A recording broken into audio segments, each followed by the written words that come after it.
when you were dating, you spent quality time together, okay?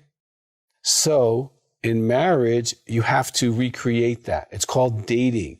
Dating is 3 or 4 hours of fun, okay? It is not running errands. It's not shopping. It's not talking about problems. You rotate responsibility, who initiates the date, and you're making yourself happy, not the other person. The other person's a guest. And a lot of these principles are in a great book called Intimacy, a 100-Day Guide to Lasting Relationships. It's a classic on creating intimacy within 100 days. So dating's one of the topics. Now, that's one thing you did in dating. Here's another thing you did in dating that you didn't know. You were sharing your feelings. You were sharing about your day, but how you felt about your day, the relationships you were in, the things you talked about. You were sharing your heart, okay? So how do we recreate that in marriage? Well, we have a feelings exercise. And if you email us, we'll send you a feelings list, and it has the basics of the rules there for couples in marriage. They are maintain eye contact, no examples by each other, and no feedback. And I literally give you a list, you point, you share that feeling. I feel blank when, I first remember feeling blank when. You develop your emotional vocabulary. And in 100 days, you have the skill to be emotionally intimate the rest of your life, because then you can share your feelings intelligently. And this is what's important, consistently, 2 feelings a day, every day. Another thing you did in dating that you weren't really aware of is you were constantly praising, constantly. Telling them, you're amazing, you're smart, you're beautiful, you're handsome, you're creative, you're intelligent, you're so hardworking, you're spiritual, you're godly, you're political, you're a right wing or left wing, right? You're that person, okay? And you champion them. And in marriage, oftentimes, unless you have a discipline of praising, it can disappear. And you begin to see their flaws and sometimes even focus on the 3% of them that's not wonderful towards you. And you throw away the 97% that got you to marry them. So you want to go back to praising each other. 2 praises a day, every day. I really love, appreciate, or value, ... about you. And it's important they say thank you when they let it in. And they give you one, you give them another one, they give you another one. So the discipline of praise is going to help you have intimacy, and the lack of it will guarantee you don't. Okay?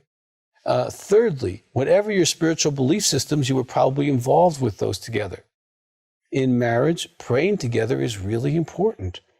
And just pray. God, thank you for this day. Just a little prayer every day.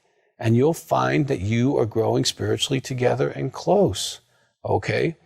And also sexually, having some kind of agreement and understanding in marriage that you talk through this. And I highly recommend the book called Upgrade Your Sex Life, because in that book, I cover the 5 different sexual expressions. You really learn how your spouse is made sexually, what they want to hear during the environment, during asking, during foreplay, during sex, even after sex. You can blow your spouse's mind if you know the roadmap to travel on with them sexually. But having some kind of basic understanding of how often are we going to have sex, we both should be initiating, because even if you never say no, the person will feel rejected if you're not asking. Everyone wants to feel wanted, okay?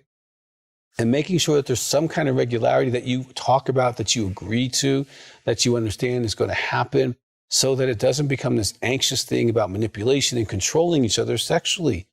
You don't want to do that. And lastly, when you were dating, you had friends. You went out with other people. You did stuff together with other couples. And that is something that can really slack off, especially after kids, because, you get so busy. But it's really important you have some social time with some other couples. I'm talking like once a month.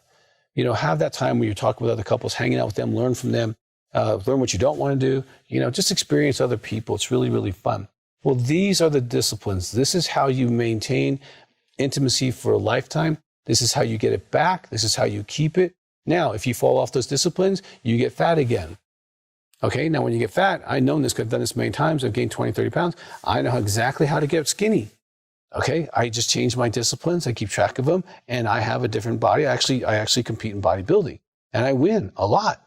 And so I know the disciplines of going to this far or going to this far is up to me, which disciplines I want. So you're deciding the intimacy you want by the disciplines you're willing to incorporate. And if you need help, we have counselors and coaches that can help you along this way. The books I talked about today, Intimacy, a 100-Day Guide to Lasting Relationships, Upgrade Your Sex Life, Those are great starts for you to have incredible intimacy.